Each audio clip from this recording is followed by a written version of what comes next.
Bonjour et bienvenue dans cette nouvelle vidéo. Aujourd'hui, nous parlerons des smart contracts et de leurs applications possibles.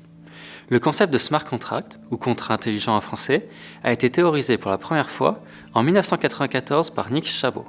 Il le définit comme un protocole de transaction informatisé qui exécute automatiquement les termes d'un contrat. C'est pour cette raison que l'on peut parfois lire « code is law », ce qui signifie que les intermédiaires à l'exécution du contrat pourront à terme être remplacés par de simples lignes de code, à condition que celles-ci soient fiables, bien sûr.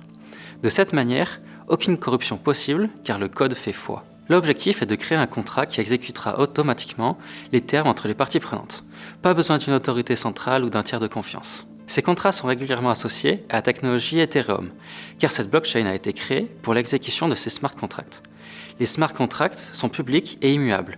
Publics car toutes les parties prenantes peuvent consulter les termes de l'échange, immuables car les termes du contrat ne peuvent pas être modifiés. Ces deux caractéristiques rendent les smart contracts particulièrement fiables.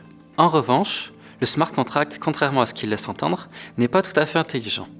C'est un contrat dans lequel des scénarios sont imaginés, à la suite de quoi une action différente sera exécutée par le contrat. Action qui aura préalablement été définie par des humains. Le contrat s'exécute en toute autonomie et c'est en ça qu'il est innovant. Comme défini précédemment, les smart contracts sont composés de fonctions et de données. Prenons l'exemple d'une compagnie d'assurance qui commercialise un produit couvrant les agriculteurs s'il ne pleut pas sur leurs exploitations. Ainsi, la fonction serait « s'il ne pleut pas pendant 30 jours, alors l'assuré reçoit 100 €.